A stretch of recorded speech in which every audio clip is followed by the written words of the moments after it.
"Security will escort you out," the new CEO said, not looking up from her iPad. She said it with the casual boredom of someone ordering a latte.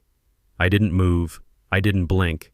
I just stood there clutching a manila folder that weighed less than a pound, but carried enough explosive material to turn this entire corporate suite into a crater.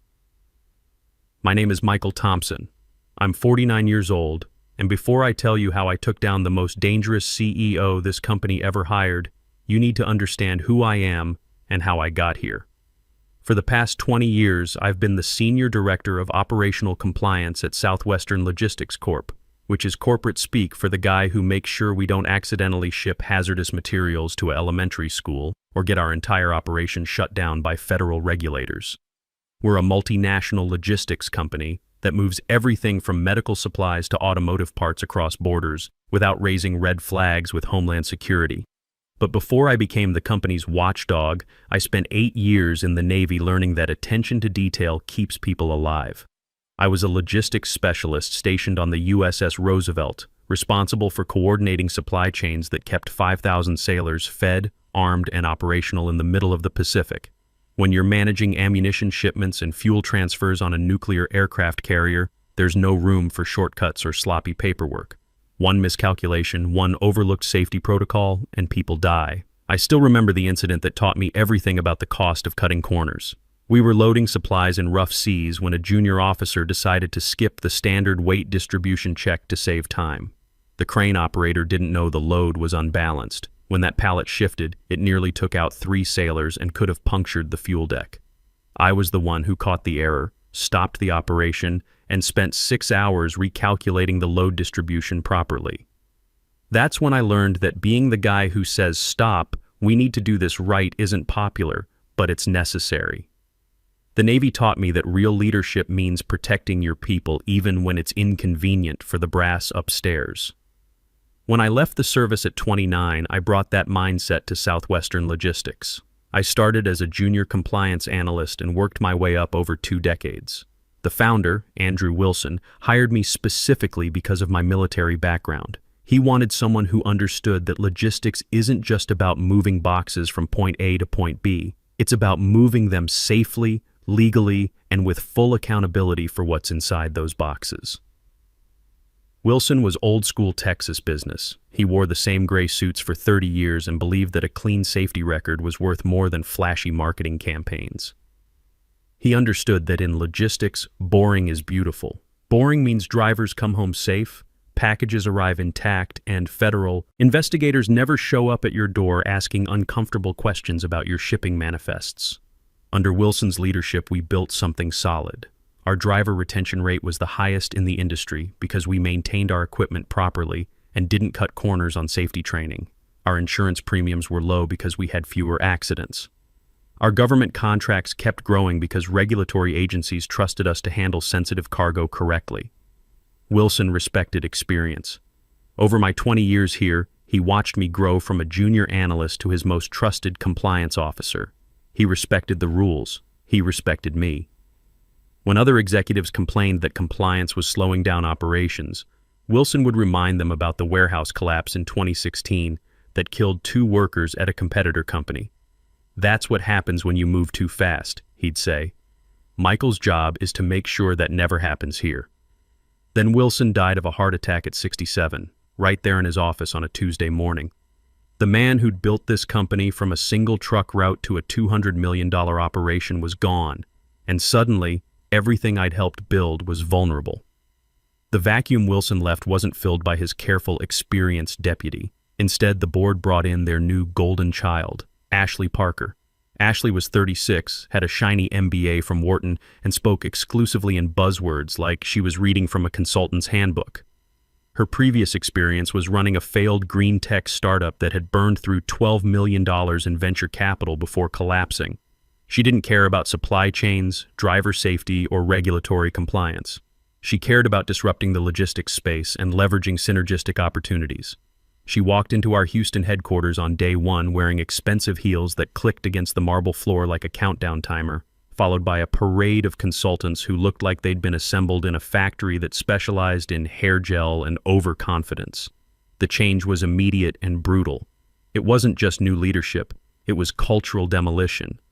The muted efficiency of our operation got replaced by the manic energy of brainstorming sessions that produced nothing but meaningless whiteboard diagrams filled with arrows and acronyms nobody could remember. I watched it all from my corner office on the 14th floor. To someone like Ashley, I was invisible. I was legacy staff. I was furniture from the Wilson era, probably clinging to outdated procedures and a pension plan. She had no idea that my silence wasn't submission, it was reconnaissance. See, in the Navy, you learn to watch and listen before you act. You learn that the loudest person in the room is usually compensating for something. Ashley was very, very loud. She held company-wide meetings where she talked about trimming operational fat and pivoting to a tech-forward identity. We're a shipping company, Ashley. We own trucks, warehouses, and distribution centers. We're not some app startup trying to reinvent pizza delivery. But she didn't want to hear that from someone like me. Ashley's first major move was to eliminate what she called bureaucratic bottlenecks. Translation, she wanted to bypass the safety checks and regulatory reviews that kept us out of federal prison. 3 months into her reign, the execution started. It wasn't dramatic at first, just quiet disappearances. The VP of Regional Operations gone on a Friday, email deactivated by Monday. The head of driver training retired unexpectedly to spend time with grandchildren he'd never mentioned before. Ashley was bringing in her own people. That's standard when new leadership takes over, but these new hires were wrong. Dead wrong. I started noticing it in the vendor approval logs. My department is supposed to vet every new partner before we do business with them. We check for financial stability, regulatory compliance, insurance coverage, basic due diligence that keeps us out of federal court. Suddenly, approval requests were bypassing my desk entirely. The first red flag was a consulting firm called Synergy Solutions LLC based in Georgetown, Cayman Islands. They'd been approved for a $400,000 IT contract to upgrade our fleet tracking systems. When I tried to research them, they had no website, no DUNS number, no legitimate business presence. Their corporate address was a P.O. box at a mailboxes, etc. Then came Digital Transformation Partners, another Cayman company, another rubber-stamped approval, this time for $680,000 to optimize supply chain algorithms. I called the phone number listed on their invoice. It went to voicemail in what sounded like a teenager's bedroom. I went to Ashley's right-hand man, Christopher Wade, who wore expensive vests and never made eye contact when he talked to you. Christopher had followed Ashley from her failed startup and spoke the same buzzword language she did. "Christopher," I said, holding up printouts of both contracts, "these vendors for the tech upgrades. I can't find any legitimate business records for either company. Who verified their credentials?" Christopher laughed, a dry, dismissive sound like static. "Michael, you're overthinking this. We're moving fast now. We don't have time for bureaucratic red tape. Ashley approved these personally. Just file the paperwork. It's not red tape, Christopher. It's federal law. If these companies are shell operations and we're paying them with corporate funds, that's money laundering. The SEC will shut us down. We're pivoting," he said, turning back to his 3 monitors displaying charts that looked like abstract art. "Just file it, Michael. Or we can find someone who will." That was the first threat. Subtle but clear. Get on board or get out. Most people would have backed down. Most people would have polished up their resume and started looking for an exit strategy. But I'm not most people. That cold knot in my stomach wasn't fear. It was the feeling of spotting an enemy position through binoculars. I went back to my office and closed the blinds. I logged into my terminal and started doing what I do best, documentation. But I didn't just file their paperwork. I started building a case. See, they forgot something important about me. I wasn't just some paper-pushing bureaucrat afraid of change. I was the guy Wilson had personally chosen to be the company's conscience. And after the warehouse collapse in 2016 that killed 2 workers, Danny Martinez, a 22-year-old forklift operator, and his supervisor Pete Williams, a 15-year veteran, the board had given me special authorization to monitor executive decisions. That tragedy had shaken Wilson to his core. He'd flown to the families personally, paid for the funerals out of his own pocket. When he came back, he called me into his office with tears in his eyes. "Michael," he'd said, staring out at the Houston skyline. "We failed. I failed. We got too big and stopped watching." I need someone who isn't interested in being friends with the executives. Someone who cares more about protecting our people than protecting stock prices. That's when Project Iron Shield was born. The board authorized a classified initiative that gave me access to a special surveillance badge. To everyone else, my ID card looked standard. Same plastic, same magnetic stripe, same unflattering photo from 10 years ago that Ashley would later sneer at in the elevator. But hidden inside that plastic was a secondary RFID chip that did more than unlock doors. Every time I entered a secure area, boardrooms, executive suites, server rooms, that badge initiated a passive recording system. It captured audio from meetings, logged who was present, photographed documents displayed on screens, and created legally admissible records of everything discussed. Wilson and the board had essentially turned me into a walking federal wire. The device was built by the same defense contractor that made surveillance equipment for the CIA. Every conversation, every decision, every casual admission of wrongdoing got captured and uploaded to a secure server managed by an audit firm in Switzerland, a server that even the CEO couldn't access. Ashley had no idea. To her, my badge was just another piece of outdated corporate hardware that needed replacing. She had no clue that I was documenting her every move. Over the next 4 months, I attended every meeting I could justify being in. Strategy sessions where Christopher discussed shifting liability for accidents to our subcontractors, highly illegal under DOT regulations. Budget meetings where they cut driver training programs from 40 hours to 16 hours to fund Ashley's pet tech projects, criminally negligent given our safety requirements. The most damning evidence came from Ashley's private lunches in the executive dining room. I had legitimate reasons to be there, compliance briefings with the legal team, but my badge captured every word of her casual conversations. Looking at our driver roster is like looking at a casting call for a retirement home, she'd told Christopher over Caesar salads. Can we find a way to push out everyone over 50 without getting sued for age discrimination? Just cut their benefits packages, make them miserable. They'll quit. Another lunch conversation. Who cares if the trucks need new brake systems? If they crash, insurance pays out. It's actually better for our quarterly numbers if some of the old fleet gets totaled. We can write them off and lease newer vehicles. Every callous joke, every illegal suggestion, every admission that she viewed our drivers as disposable assets got recorded and time-stamped. The woman who preached about corporate responsibility in board meetings was privately treating human lives like line items on a spreadsheet. By month 4, I could feel the walls closing in. My system access started glitching. Random lockouts, password expirations, temporary suspensions for routine security updates that never seemed to end. They were trying to frustrate me into quitting so they wouldn't have to pay severance or deal with wrongful termination claims. The pressure campaign intensified when Ashley hired a new HR director, Jennifer Hayes, who looked like she was 12 and talked to everyone over 40 like they were confused elderly relatives. Jennifer showed up at my office one Tuesday morning without knocking. "Michael," she chirped, standing in my doorway with a tablet and an overly bright smile. "Super quick question. We're doing a security audit of all legacy access badges. The new biometric system is going live next week, and we need to collect the old RFID cards for, recycling." My heart did a slow, heavy thud. My badge. They wanted my badge. "My badge works fine, Jennifer," I said, not looking up from my screen. I was busy copying files to an encrypted external drive that the company didn't know about. "Oh, I know it works, but Ashley wants everyone on the new face scanning system. It's super modern. We're deactivating all the old magnetic stripe cards this Friday at 5 p.m. Company policy. Recycling." Right. They didn't want to recycle anything. They wanted to eliminate the evidence. They wanted to erase the history that little device had been quietly recording. "I'll bring it down later," I lied.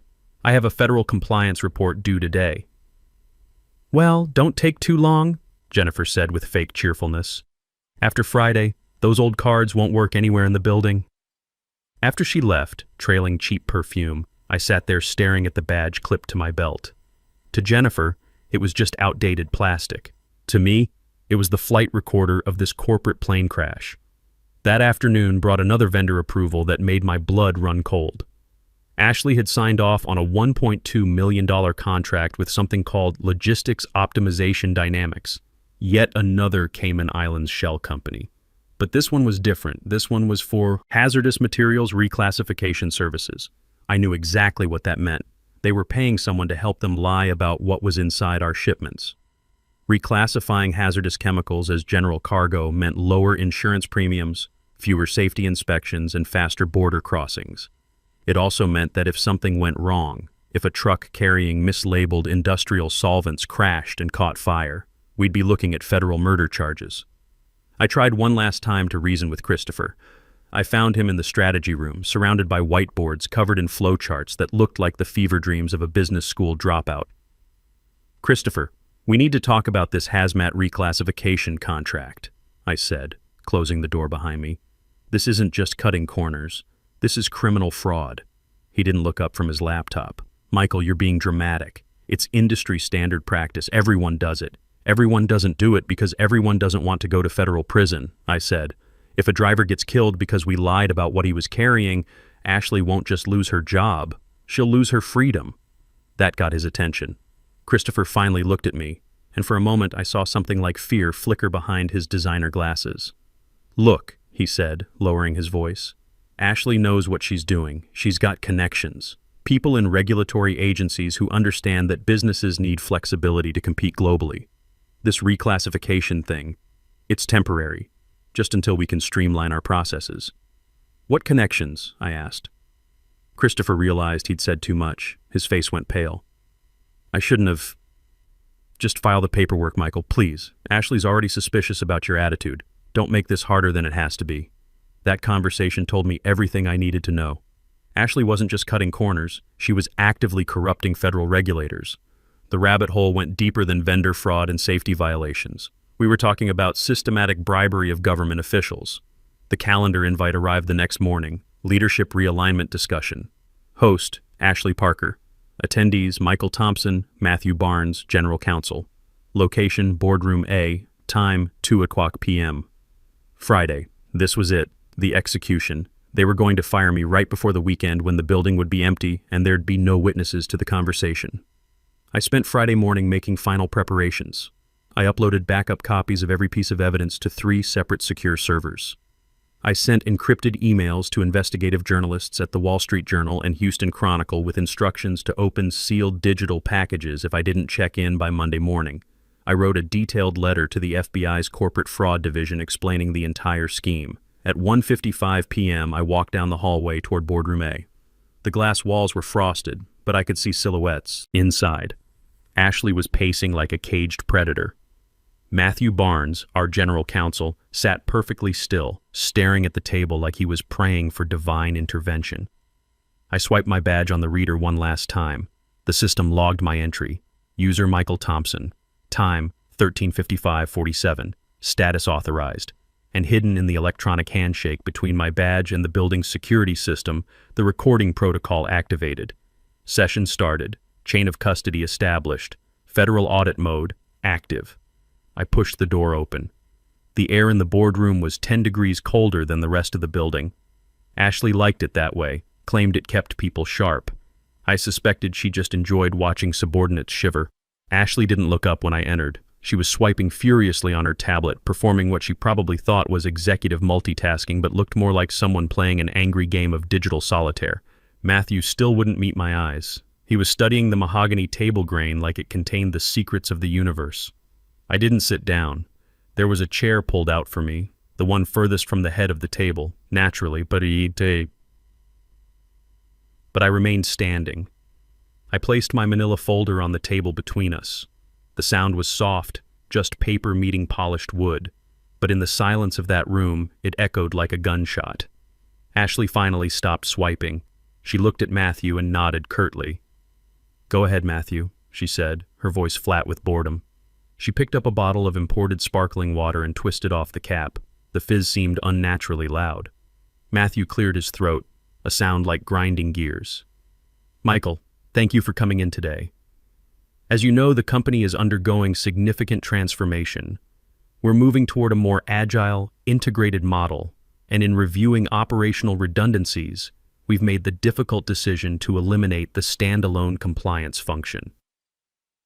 "Eliminate compliance," I repeated slowly. "You're removing the brakes from a speeding truck."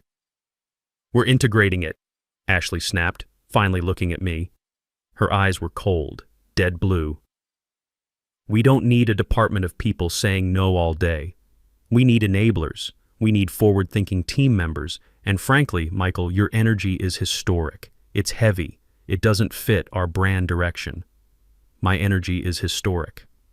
I tasted those words. Is that what we're calling adherence to federal transportation law now? Historic energy? This isn't a debate, Ashley said, waving her hand like she was swatting a fly. Your position is terminated effective immediately. We're offering 2 weeks severance in exchange for signing a standard NDA. If you don't sign, you get nothing, and we'll contest your unemployment claims on performance grounds. Performance issues? I said. I have 12 years of perfect reviews, Ashley. You failed to adapt, she said with that shark smile. You're obstructive. You're a bottleneck. You're done. She turned back to her iPad. The meeting was over in her mind. I was already deleted. Matthew has the paperwork, she said to the air. Sign it, leave your laptop, and security will escort you out. I have a strategy call in 5 minutes. Goodbye, Michael. The disrespect was breathtaking. She wanted me to feel like a confused, middle-aged man being put out to pasture because he couldn't figure out Slack. But I didn't feel confused. I felt like a demolition expert watching the timer tick down to 0. I reached for my belt and unclipped my badge. The plastic click echoed through the room. You're right, Ashley, I said calmly. Security should escort someone out, but not me. I didn't hand the badge to her. I slid it across the mahogany table toward Matthew. It spun slowly over the polished wood like a hockey puck and came to rest in front of his shaking hands. What is this? Ashley asked, annoyed. Matthew, I said, ignoring her. Look at the back of that badge. Read the serial number under the barcode. Matthew looked confused but picked up the badge. He flipped it over and adjusted his glasses. He read the tiny string of red numbers printed below the magnetic stripe. Exec Audit 0001 Alpha. His face went from pale to the color of old concrete. He dropped the badge like it was radioactive. Oh, he whispered. It was the sound of a man watching his career evaporate. Oh no. What? Ashley barked, standing up. What is it? Ma'am, Matthew said, his voice trembling. We need to delay your strategy call. We need to get legal counsel in here immediately. Why? Ashley demanded. I smiled. Because that badge isn't just an ID card, Ashley. It's a federal wire. The silence that followed was perfect. Ashley looked between me and Matthew, her irritation morphing into confusion. She hated being confused. Matthew, speak to me, she snapped. It's a piece of plastic. Throw it away and call security. Matthew didn't move. He stared at my badge like it was a live snake. Ashley, Matthew said, barely whispering. Do you know what Code Alpha means in our security protocols? I don't care about legacy protocols, she shouted. It means, Matthew continued, that this badge has board-level executive audit clearance. But more than that, it means it's a roving federal surveillance device. He looked at me with genuine terror. Michael, how long has this been active? Since the day Andrew Wilson died, I said calmly. The audit committee reactivated Project Iron Shield. They didn't trust the transition. They wanted oversight. I am the oversight. Ashley laughed, a shrill, nervous sound. You're lying. That's science fiction. You're a compliance officer, not James Bond. Check the metadata, Matthew, I instructed. Scan it. You have the reader right there. Matthew's hands shook as he plugged a USB scanner into his laptop. He swiped my badge. His screen filled with cascading green text. Entry logs, audio files, document captures. What is that? Ashley asked, walking around to look over his shoulder. Evidence, Matthew said, his voice dead. 4 months of recorded conversations. Jesus, Michael, look at these file sizes. Open the current session folder, I said. Matthew clicked. A window showed today's date, real-time recording status, and a list of active files. Termination meeting audio.wav, NDA coercion attempt.pdf, wrongful dismissal protocol. TXT. You're recording us, Ashley screeched. That's illegal. Two-party consent state. Actually, I said, check your employment contract, Ashley. Section 14, paragraph B. All executive meetings on company property are subject to internal monitoring for quality assurance. You signed away your privacy expectation the day you took this job. Andrew Wilson added that clause 20 years ago. You just used it to hang yourself. Ashley turned purple. I'm the CEO. I can override that policy. You can override future policies, Matthew corrected, slumping in his chair. You can't override a board directive that predates your employment, and you certainly can't override federal chain of custody on a device designated for regulatory compliance. Matthew looked at me with a mixture of horror and respect. You didn't just record this meeting, did you? I've recorded everything, Matthew. Every vendor approval meeting where Christopher discussed paying shell companies. Every budget session where you cut safety training. Every lunch where Ashley joked about pushing out older drivers. I pointed to the manila folder. That's the index. The complete evidence package, 47 gigabytes, was uploaded to our Swiss audit firm this morning. Chairman Stephen Campbell received the summary at 11:30 a.m. Ashley's phone started buzzing, then Matthew's, then Ashley's again. Stephen Campbell hates going to voicemail, I mentioned helpfully. Ashley grabbed her phone and hit decline.